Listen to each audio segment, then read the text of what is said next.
Hello and welcome to episode 362 of AvTalk. I am Ian Petchnick, here as always with Jason Rabinowitz. Hello, Ian. How's it going? Hello, Jason. It's going. We're still upright, which is, I think, saying something at this point. How are you, sir? You're traveling this week. I am. I've kicked off a spring and early summer of a bit more travel than I would actually like, I think. But first stop is Dallas, Texas. I haven't been here since, I think, 2019. So that's fun. It's an interesting time to travel, I think. But I had my first flight with Southwest in 12 years, I think. So it's been a minute. It's been a minute. I actually haven't flown Southwest since the day after the final AirTran flight. So yeah, it's been a little while, I'd say, huh? So let's unpack this for a moment. You flew Southwest for the first time in a dozen years after the implementation or the beginning of the implementation of all of the changes. Thoughts? Yeah, it was like any other airline, I guess. It's fairly, I don't say maybe not soon, but hasn't been all that much time since Southwest implemented paid seat assignment and extra legroom, but it was fine. Everyone seemed to figure it out. It was a little weird seeing no more boarding positions at the Southwest gates. They just had, I guess, a podium or a pole really with two tablets on the top that said Group 1 on the left, Group 2 on the right, and then further groups beyond that. And it was just kind of normal. I was pretty impressed with their IT, actually, because we had some pretty rough weather on my day of travel, and it was a weather waiver, and I was able to easily switch from a 12:30 flight to a 10:30 flight in a couple clicks on the app. It brought my paid seat assignment over to the earlier flight, which was a good decision because my original flight canceled. So chalk one up in the victory column for that. And it was fine. I was on a quite elderly 73700 with no working APU, so it was quite hot, but everything else was fine. Free Wi-Fi, free entertainment, some okay snacks that were a little too small, but at least they were present. But overall, it was fine. It was an airline flight. I wouldn't hesitate to do it again, I think is what I'm getting at. All right, then. What about outside the aircraft? And by that, I mean the airport experience, because at the moment, the federal government is partially shut down, specifically the part of the federal government that participates in screening passengers. The TSA is currently at work because they need to be at work, but they're not getting paid to be at work. So we've seen an increase in TSA callouts, sick leave, and also some of them just quitting. So what was that like this week? LaGuardia, if you didn't have pre-check, was a bit chaotic, but it has been chaotic for a little while, and it actually has nothing to do with the DHS funding lapse, I guess you could call it. We're actually at LaGuardia in the middle of them transitioning, at least Terminal B, over from traditional X-ray belts over to the newer CT scanner, so a bunch of screening lanes are down, and those that are open are the new CT scanners. And Ian, those things suck. They are terrible. They are so damn slow. They may be more accurate or whatever, and you may be able to take water through it or whatever, but they are so damn slow. So the lines for security at LaGuardia are backed up to places inside the terminal I didn't even know existed, which is not great. But I can tell you for certain it is not caused by the TSA staffing issues, though that certainly seems to be the case elsewhere. So I am very apprehensive about my flight back at a DFW tomorrow. Not really looking forward to that one. Well, keep us posted next week. I know Austin has been particularly hard hit with a number of TSA screeners not being available. Yeah, it's hit or miss. A video that was just at 4:30 in the morning. The line was out the terminal and down the roadway. Yeah, you just can't really predict it. I've been also getting email alerts from the Port Authority for Newark Airport at times has apparently backed up enough to warrant sending out email alerts. But it is what it is. I made it to Dallas, no issues. Today I was with Southwest Airlines at their headquarters. Have you ever visited Southwest HQ? I have, and it's... Go on. I want to get your take on it before my fresh take. So I haven't been there in quite some time. The last time I was at Southwest headquarters, it was for the rebranding. and the unveiling of the new livery. So however many years ago that was. So not a super long time ago, but certainly a longer time than about 4 hours ago. Exactly.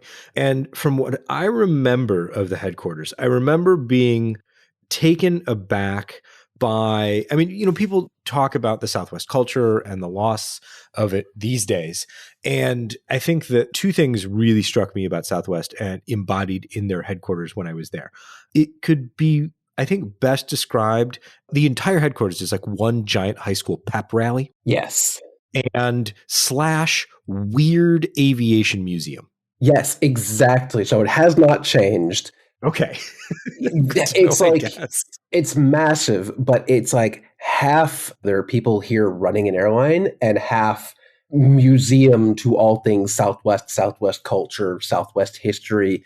I was also happy to see they have not erased the past of their other airlines, like AirTran still has a pretty significant presence there. But it is one of the weirdest, in a good way, I want to clarify, the weirdest headquarters I have ever been to. It is huge. It is way bigger than I thought. But some of the touches of just like preserved offices of Herb Keller and I was really hoping you would bring that up. And Colleen Barrett's like, I did not know that was there. I did not know they had recreations of their offices behind a glass wall. And as we had walked in, we were already making comparisons to kind of like, there's a little bit of like Severance vibes in here, where there's like a portrait of the deceased boss looking down at you when you walk in. And then there's literally his office preserved behind glass and a button you can press, apparently, to hear him laugh. So it is delightfully strange, and I think really personifies the Southwest culture, that they have not forgotten their past. They're not hiding anything. We saw a bit of their training center too, their simulators. They have an entire mock airport too, which is phenomenal. Apparently the 12:30 Midway to LaGuardia flight was a couple hours delayed, as it does, but they had like live data coming in. Like they have a whole training facility there, Southwest University, and like they have a full-size gate hold area and bag check and a jet bridge and then like everything. It was just super cool. And if you have the means to go somehow visit Southwest HQ, definitely ask for the grand tour, because it's worth every minute. And they're happy to give it to you. I mean, that's the thing. It's like, I think what struck me the most when I was there is that no one was semi-ashamed about any of this. Like there was not even like a hint of ironic enjoyment here. It was people really loved where they worked, and it was just a wild place to be. And I hope that carries through, because I think we've talked about on the show a bunch of times how the changes that Southwest has been implementing, and you started off when I asked you how the flight was, you said it was fine. It was any other airline. And I think they built the entire airline on not being just another airline. And so now to hear that they still have a little bit of that going on, hopefully will keep things alive. Yeah, for sure. And to be clear, I was here on actual business. We had a boring meeting in a conference room with the screen attached to a laptop and everything.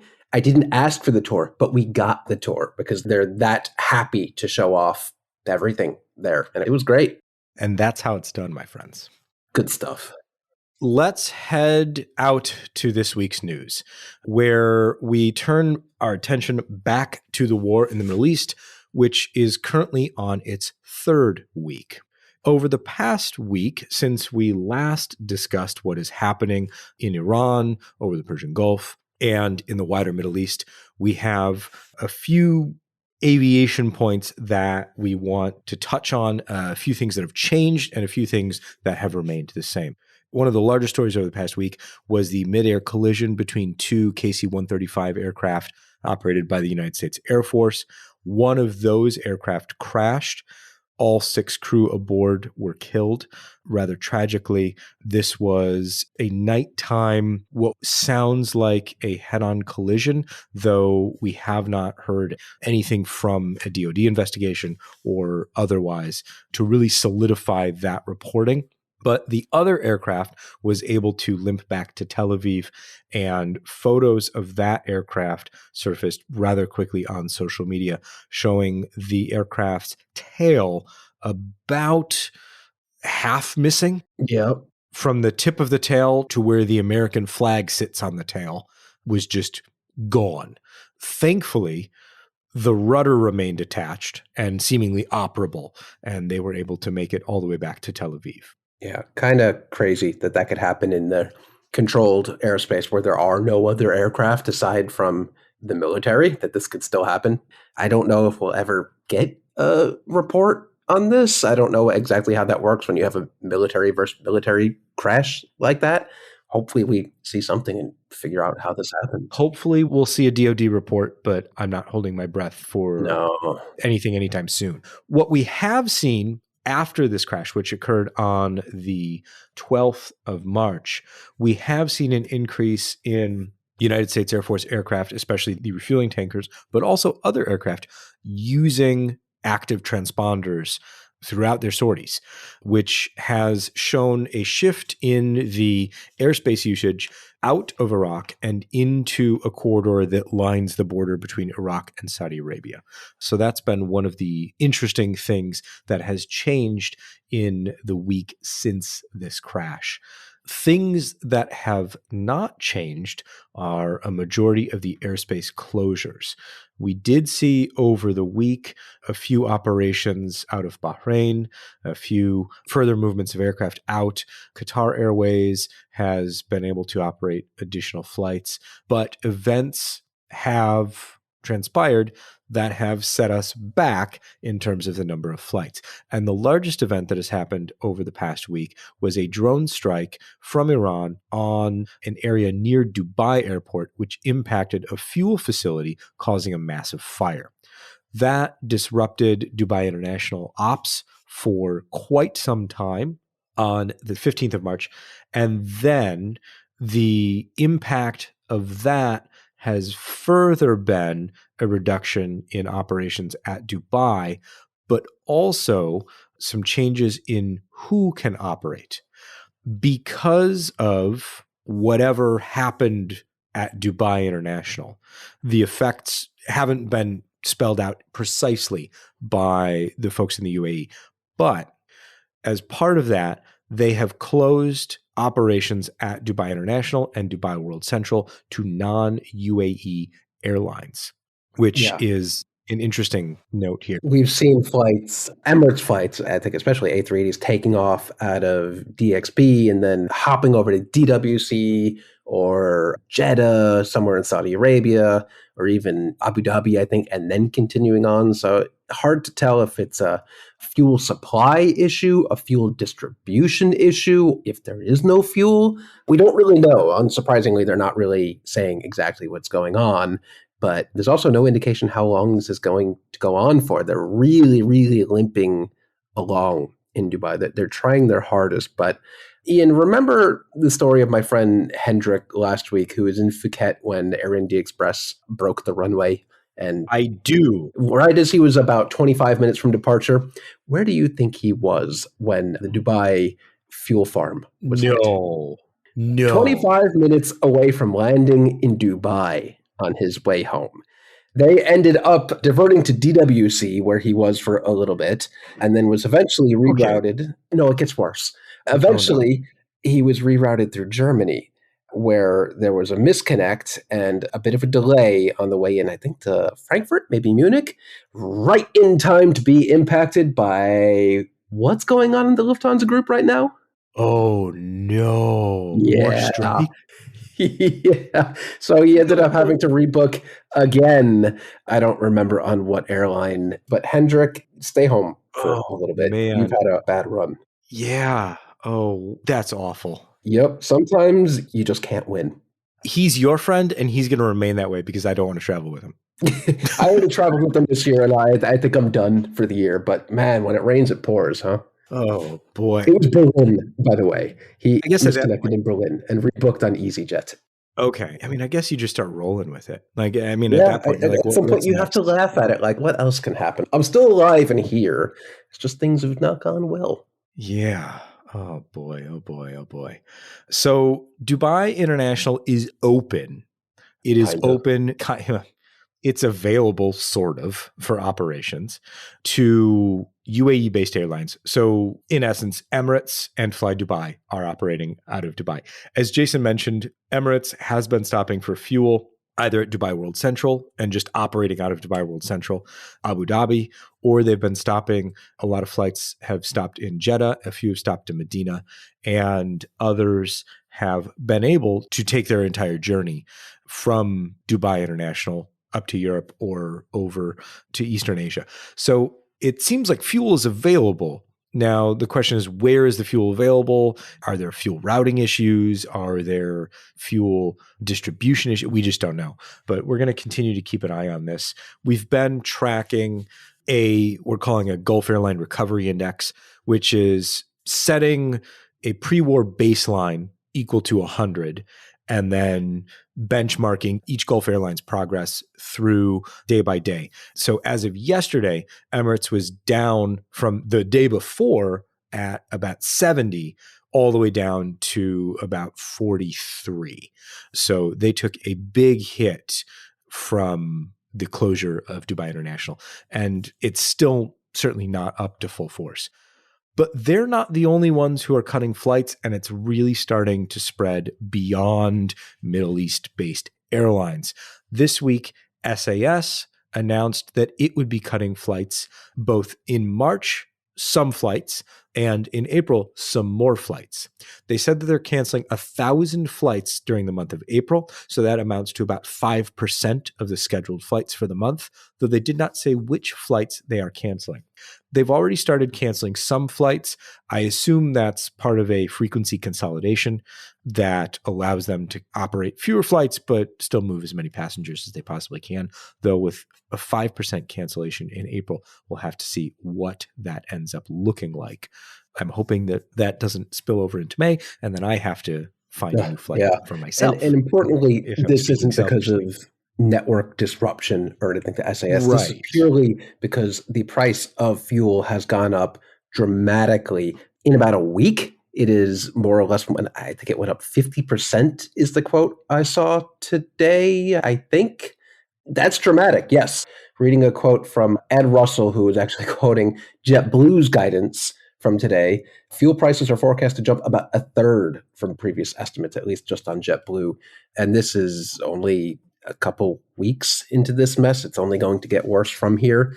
And there are plenty of flights operated by plenty of airlines to plenty of places that are just barely by a razor's edge profitable. And if the price of fuel goes up even a little bit, forget about a third or by half, those flights are not profitable and they're going to be cut. So lots of plans being ripped up, drawn up, changed, modified, lit on fire at airlines right now. And it's a very unpredictable time, and it sucks for everyone in the industry right now. But the price of fuel, I don't think anyone saw suddenly increasing by a third to half practically overnight. So looking at IATA's jet fuel price monitor, the price for a barrel of jet fuel on the 27th of February was $99.4 per barrel. The following week, it went up 58.4% to $157.41. And then this week, it increased a further 11.2% up to $175 per barrel for a barrel of jet fuel. Not that it's actually sold in barrels, which I feel like everyone knows that's how you load jet fuel on an airplane. You insert a barrel, and that's 1 unit of fuel.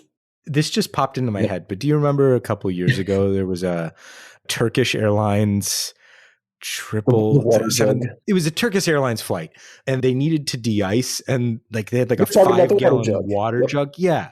I got to find that video so that we can stick that in the show notes. But for those that don't know, a few years ago at some outstation in Turkey. I thought it was in Iraq. So somewhere that doesn't normally deal with de-icing tried to de-ice an aircraft wing by rolling a 5-gallon water, like a water cooler jug, down the wing.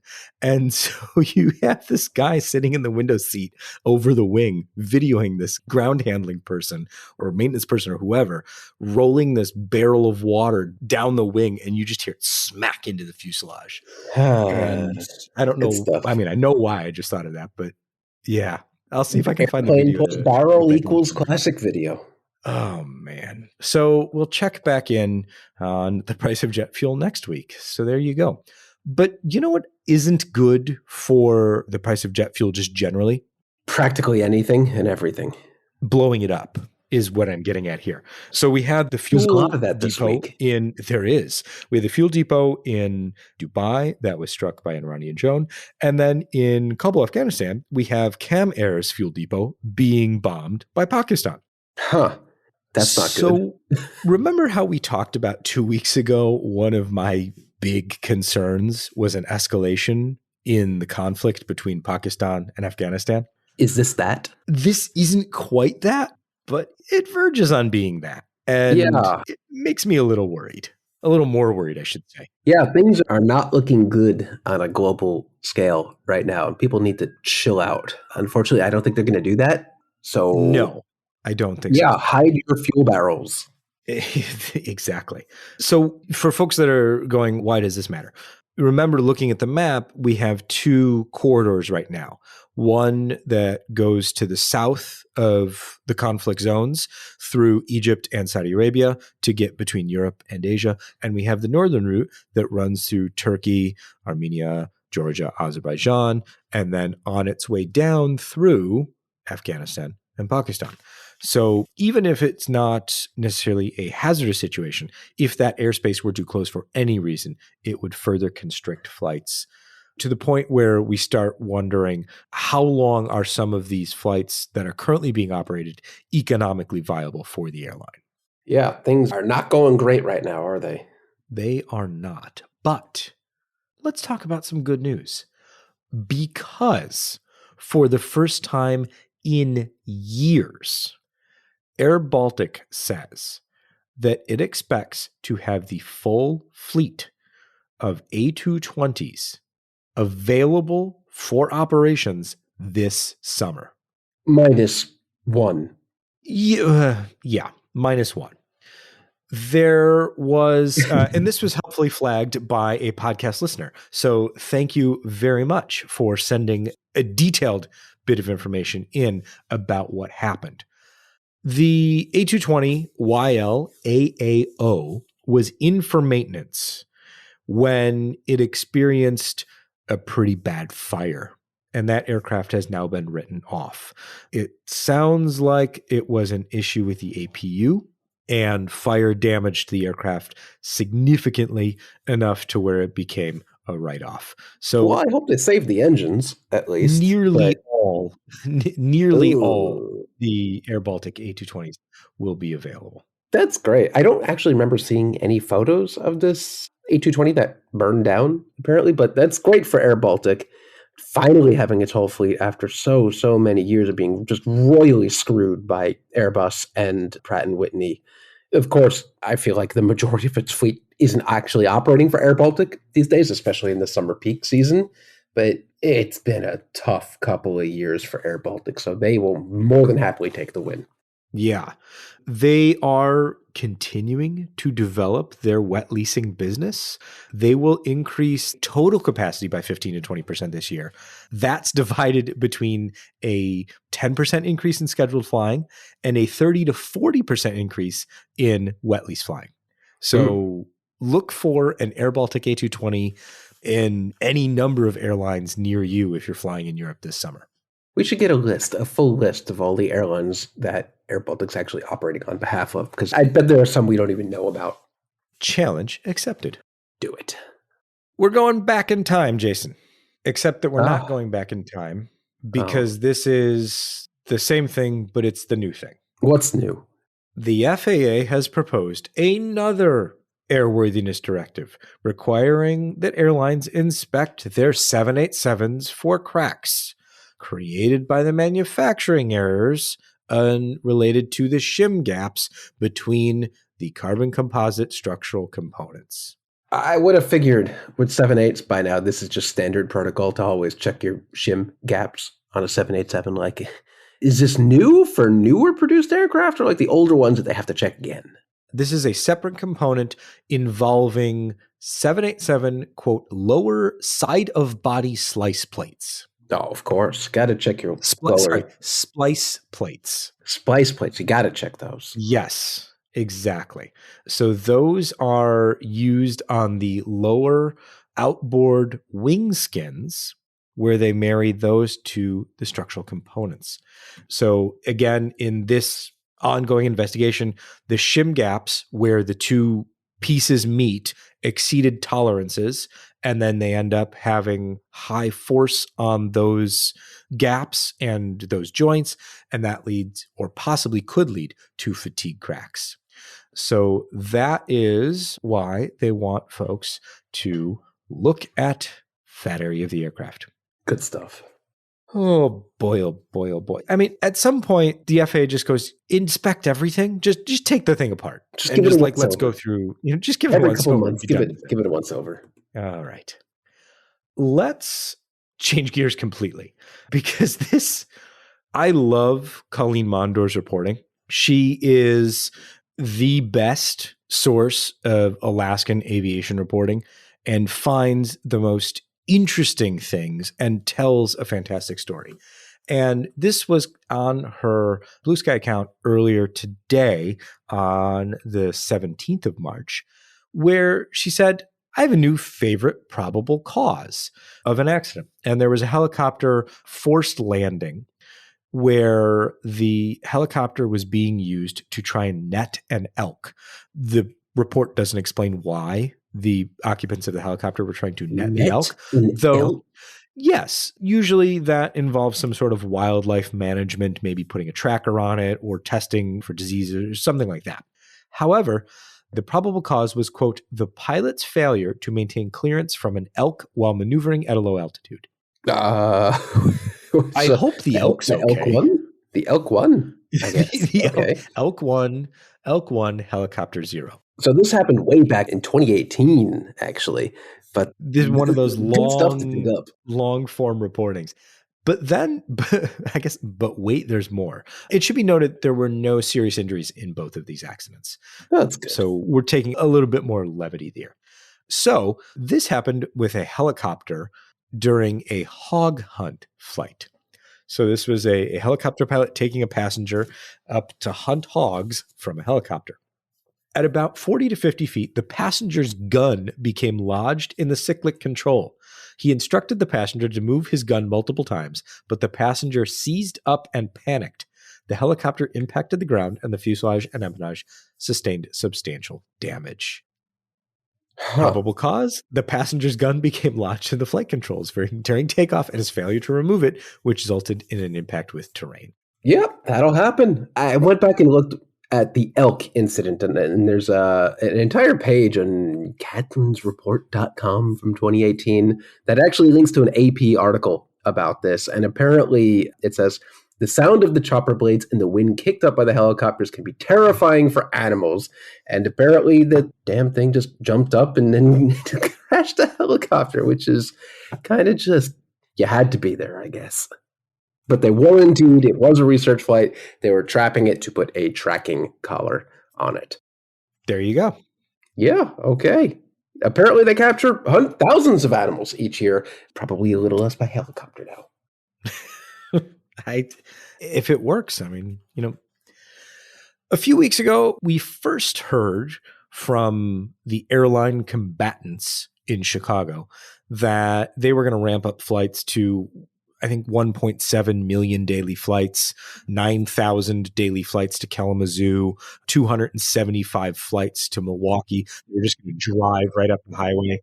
The FAA stepped in and said, what are you people doing? There is no way our air traffic controllers are going to be able to do this for you. What is wrong with you? And the airlines did the Spider-Man meme and pointed at each other. And by airlines, I mean American United. And then last week, Spirit said, you should call the flights, but you should only do it for them. And by the way, we should get credit for the gates that we sold and now don't have that many flights. And then the FAA said, by the way, we're going to cut them even more. And so this week, the city of Chicago says, whoa, wait, what? Please don't do that. Please don't do that. What the FAA had said is we're going to cut below 2,800 flights per day at Chicago O'Hare. Then they said, you know what? Upon further reflection, we're going to cut to 2,400 to 2,500, which would actually be a decrease from last summer, which averaged 2,680 flights per day. So the city of Chicago says, no, we want more flights, please. So it's more going to be flights means more money. Interesting way. I can't imagine that the FAA is going to come in and say, no, we're going to cut flights below last year. To me, that would be unexpected. Yeah. We will know later this month. I get what the city of Chicago is doing here. They make money regardless of if the flight's 9 hours delayed or not, because there's a certain cut from each flight that the airport gets paid. And I guess if they have a budget of expenses for, at least 2,800 flights, and then suddenly there are far fewer per day, which is exponentially that much more every month and every year. Yeah, that's a big difference or a big gap in their budget. But yeah, cutting below even last year, which I don't remember O'Hare being all that terrible last summer, but that would be surprising if they lowered it even below last year. Maybe this is the FAA just bluffing a bit and saying, we'll turn this car right around and take all your flights away. Exactly. We will control these planes right around. But you know what one way to get rid of some flights is? It's not something you would expect and something that doesn't happen all that often. We're going to talk about Southwest again, as it has decided to completely uproot itself from a couple major airports, one of them being Dulles in Virginia, which has been whittled down pretty dramatically over the years. They will pull out entirely out of Dulles, but also the Southwest experiment at Chicago O'Hare is also over, I think, in June, so only a couple months from now. So Southwest has removed itself from the difficult math equation that is O'Hare in summer 2026, and those slots will just go back into the pool, which will hopefully not be assigned to anyone. It's entirely possible that that's what happens. That would be, to me, the logical thing to do, which means that's not what will happen. That is not going to happen yet, no. We'll go from there. My favorite part about this entire Southwest leaving O'Hare is that the parking garage at the terminal entrance, the terminal horseshoe entrance, is a giant, or was a giant, Southwest ad. So a lot of fun was had this week with that particular ad. Not great timing as far as it seemed very sudden. And also, it doesn't even help the gate situation since Southwest is over in T5, where neither American or United is. So no one's even going to fight over these gates, I guess, except maybe Delta will say, we'll take them. Yeah, maybe. I don't even think Delta cares about Chicago, to be completely honest. I mean, they care enough to operate some flights here and have lounge and stuff, but maybe they don't care all that much. This one surprised me. Atlas Air is ordering up to 40 Airbus A350 freighters. Ooh, that is interesting. This is both very interesting from a who's ordering standpoint and a how much they're ordering. Atlas Air is a massive Boeing customer, operating any number of oddly and wonderfully configured freighters, 747, 777. They have a few 767s in their fleet. They also have, I think, a couple still passenger 747s that are used for charter work. So a real Boeing airline. They've just placed the largest A350 freighter order yet. Yeah, that's the surprising part. It's not just like a little toe dip. It's a full-on endorsement of an aircraft that has not yet rolled off the production line. Big blow, I would think, to Boeing, who has its own next-generation freighter in the 777XF, I guess you would call it. Not a great look for Boeing here to have such a diehard Boeing airline defect to Airbus, but the renderings of these planes, they look pretty nice. They do. They do look nice. I'm super interested to see the A350 freighter fly. Let's not forget that they ran that contest for the livery and came up with a real winner. Like cardboard box one? Yeah. And so I'm really looking forward to seeing the A350 freighter fly for the first time, which will happen this year ahead of deliveries that are scheduled to begin in 2027. So very, very cool. Atlas, for its part, has a current fleet of 113 Boeing aircraft spread across 747, 777, and 767s. So there you go. Atlas and Airbus. Well done. Looking forward to seeing this one. Good stuff. Did I mention that this is 20 plus 20? Yes, you did. Okay, just making sure. So we'll start with 20 and go from there. On the other side of things, as far as Airbus is concerned, this is a much smaller order, but Aegean says, never mind. We're not going to take those two not taken up by JetBlue A321 XLRs that we were going to take up because the delay to get them slipped past the summer season. So they said, well, we're already getting two in next year. Why go through the trouble to get to just before next year at this point if we can't use them for summer? So their launch of flights to India, Mumbai, and New Delhi specifically will have to wait until 2027 when they get their originally scheduled A321 XLRs. Yeah, there's probably a bit more to this story. I think as John Walton put it, their excuse didn't quite pass the sniff test. I don't see the release, but he said they had blamed a seat certification delay for these aircraft, which doesn't make any sense at all because JetBlue already has this aircraft certified with these seats for this aircraft that would be on board. They're already certified and flying every day. I've been on it. They're nice. I don't know why they wouldn't have just outright called like the route they anticipated flying these aircraft on from their hub out to India. If you had to draw a straight line, where are those flights going to be routed through? Oh, boy. Yeah, exactly. They're going through the Middle East, which isn't really possible right now in many cases. So I don't know why they just wouldn't say, yeah, we're not taking these aircraft right now because our originally intended plan for it is not quite possible. So thank you. Someone else can take up this wonderful opportunity to get this very hot aircraft that we can't take right now. Just very weird to not just be outright about it unless there's something we're really missing.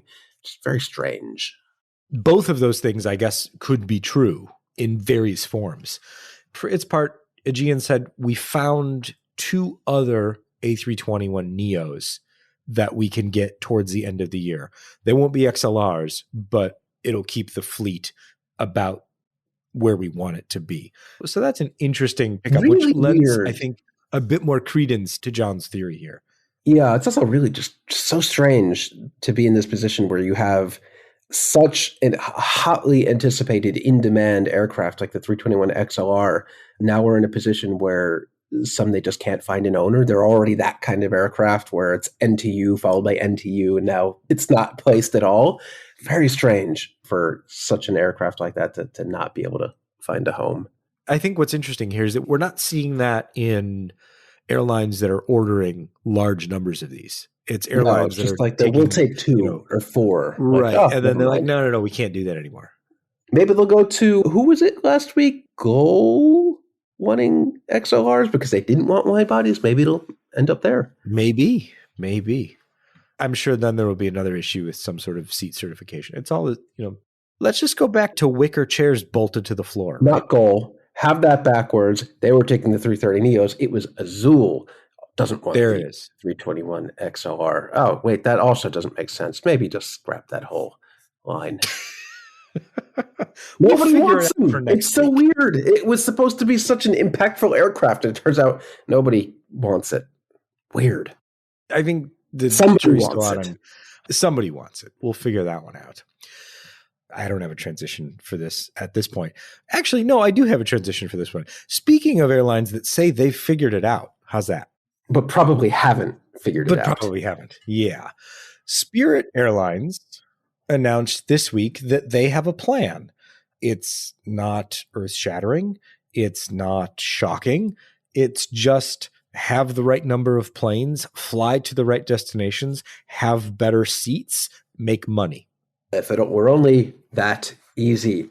Spirit says it will further right-size its fleet down to just 76 to 80 aircraft by the third quarter of this year, primarily consisting of only A320 and 321 CEO aircraft. So apparently it will either have extremely minimal or no NEO aircraft, so they will be an even more efficient airline by flying less efficient aircraft. Sure, why not? But they do leave the door open for new aircraft as soon as next year through 2030, commiserate with profitable growth opportunities, whatever that means. They're going to focus on their strengths airport-wise. So Fort Lauderdale, Orlando, Detroit, New York City area being Newark and LaGuardia. Apparently, they will increase utilization on peak days and reduce off-peak flying, and also add maybe a third row of big front seats, even though that's a thing they said they were going to do. When Seth Miller of PaxX.Aero dug into it, they said, yeah, we don't actually have a plan for this or a LOPA or know what we're doing, but we're going to do it at some point. So this is very much apparently early stages in a plan that hasn't been fully developed. A little surprised Southwest is not adding first class, but a little surprised that Spirit is going to add a third row of big front seat, because I have never been on a Spirit flight where more than a couple of those seats are sold. As much as I love them, I can't imagine a reality where they need yet another row of those seats. But if they've done the math, I'm sure it's probably the right decision. I wish them the best of luck. I mean, I continue to be skeptical that shrinking your way to profitability is the way to go. And I continue to be skeptical that paring back your fleet of fuel-efficient aircraft that you struggled through to get and keeping these older aircraft. Yes, this might make sense in the moment, given the gear turbofan issues, but at what point does that carry through? So I guess, if they do have what they're calling profitable growth opportunities, taking those new aircraft between 2027 and 2030, that's going to be, I think, the crux of the changeover. Maybe that's a fleet replacement rather than growth. But love a favorable growth opportunity in business. Right? Who doesn't? Sticking in the low-cost space or ultra-low-cost space, Allegiant this week says that it received antitrust approval from the United States Department of Justice for its acquisition of Sun Country. Whoa, that was quick. Yeah. I feel like that merger was only announced like 8 minutes ago. Yeah. So the mandatory waiting period was terminated early.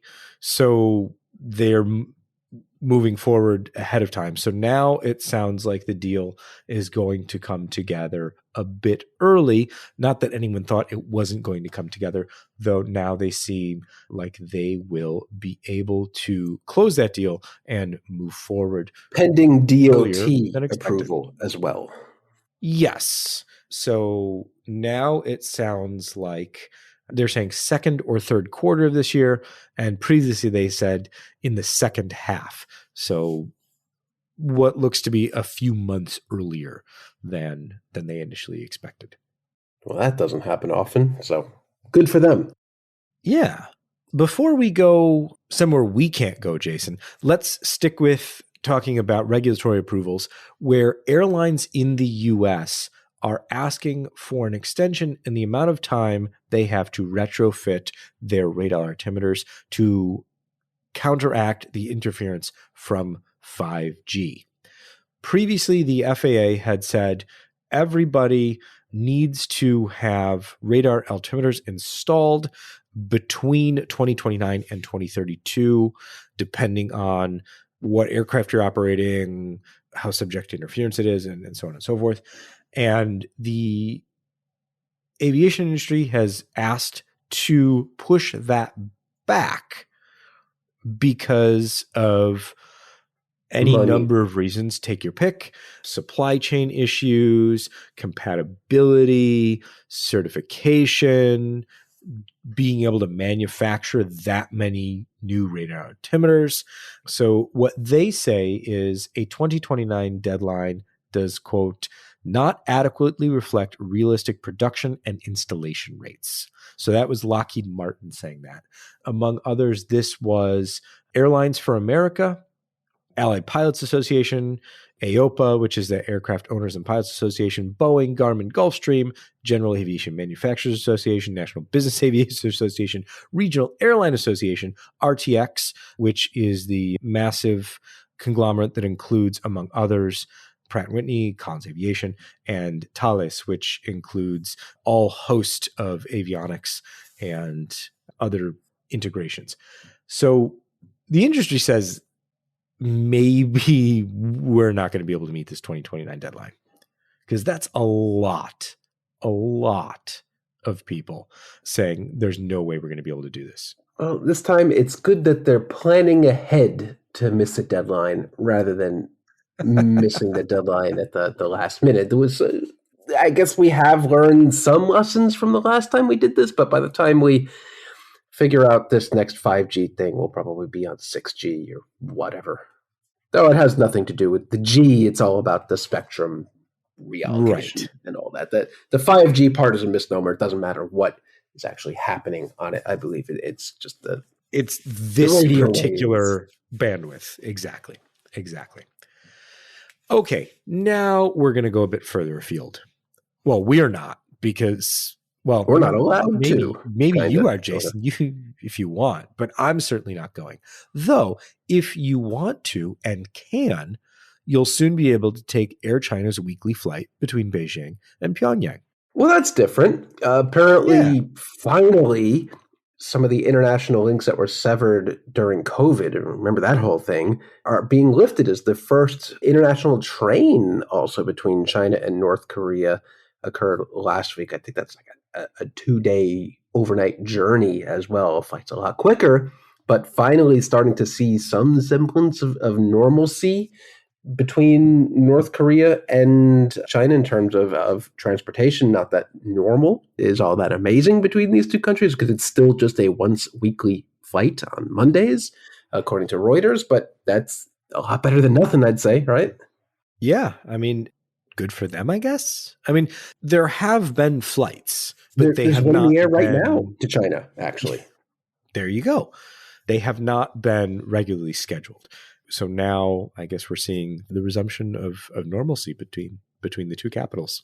Jason, I flagged this next story because I don't know how often this happens, but an appeals court, as part of reviewing a sentence, increased the sentence. What? You could do that? Apparently, at least in Tunisia, you can.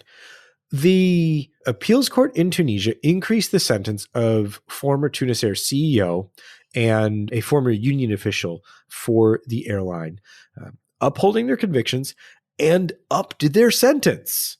They raised the sentence of the former CEO from 3 to 5 years in prison, and the union officials from 4 to 6 years in prison. They were convicted on charges of fraud related to fraudulent recruitment.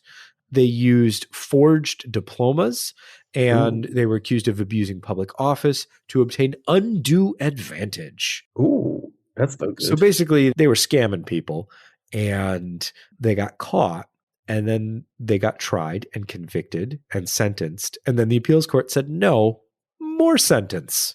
I didn't know they could do that. Man, Tunisian justice is, I like it. Yeah. Wow. Good stuff. Sometimes we look at an airline and the call sign just really fits. Yeah. This is one of those times. This is one of my favorite pieces of stupid knowledge that you just don't have room for in your brain. But once it's in there, this one's never going to come out. A post by Seth Miller. Hi again, Seth. Earlier today on Blue Sky just says, I'll just read it here. I'm not sure why Walker Manufacturing needs its own airline and call sign, but the fact that it's using mower is pretty great. Apparently, Walker is a company that makes lawnmower and lawnmower accessories. Quite nice looking riding mowers, I would say. But they have, like many companies do, their own airline, presumably. Airline is probably not the right word, but their own registered airline for they have a few aircraft for moving probably either parts or equipment or executives around. And their call sign is mower. And that is fantastic. And in a reply to that Blue Sky post, apparently, I have not verified this, but I'm going to take it at its word. Martin's, which is the company that makes potato rolls, their call sign is hoagie. Did not know that. That is fantastic. I guess only a select number of listeners from a certain region of the U.S. will even know what that means. But then also I did not know Boeing's fleet uses call sign Red Barn, which I'm surprised I did not know. That's new to me. You didn't know that? Again, no, I did not know that. I know why it would be Red Barn. Do you know why? I know why. And anyone that's been to the Museum of Flight would know why it's called Red Barn. But that one's pretty cool. Didn't know that. I learned that today. So for our podcast listeners, Jason, and those that may not have been to the museum, why is it called Red Barn? I believe because the Boeing company started in a red barn. There you go. Easy enough, right? Easy enough. Sometimes the answer is just really simple. To confirm, Martin's Famous Pastry Shop Incorporated out of Chambersburg, Pennsylvania, their call sign is in fact Hoagie. Excellent. So I think we need to put you to work again to research some more funny corporate call sign names. There's got to be more. We don't have necessarily a funny corporate call sign, but we do have a good blog post that I will link in the show notes about some of the more interesting call signs, whether the call signs themselves are interesting or the story behind them is a bit more interesting. So I will link that in the show notes. Last two things that we have to talk about this week are just purely for my own enjoyment. And I hope if you're listening to this podcast and you've made it this far into the episode, they'll be for your enjoyment as well. NASA is holding a press conference yesterday, if you're listening to the podcast on Friday, on Thursday of this week, to detail the upcoming second flight of the X-59. It will be piloted by NASA test pilot Jim Clueless. His call sign is Clue. His last name is Less. Yeah, they stretched real hard for that call sign. Speaking of call signs, yeah, that one's right up there. Can you remind us what the X-59 is, please? So the X-59 is NASA's supersonic demonstrator that is designed to showcase how the aircraft can be shaped in order to fly supersonically without making a loud sonic boom. So instead of trying to do it by flying differently or trying to do it with atmospheric effect or to just not try it at all, what the X-59 project does is it tries to shape the aircraft in order to shape the sonic boom or really get rid of it as much as possible. So the second flight, which will take place at a date that they have not yet set, but if they're holding a press conference, it's probably going to be pretty soon. That will begin to expand the flight envelope where they start taking the aircraft up a bit higher and higher. They say the second flight's going to look a lot like the first flight, where they will run some tests just to make sure everything is where they want it to be. And then they're going to start taking it higher and higher and higher. So 12,000 feet, 20,000 feet, all the way on up to a little over Mach 1.4 at 55,000 feet. So stay tuned for that. Hopefully next week on the episode, we'll have the schedule for the next test flights, and we'll go from there. On the complete opposite end of the spectrum, we're going to talk about the DC-3.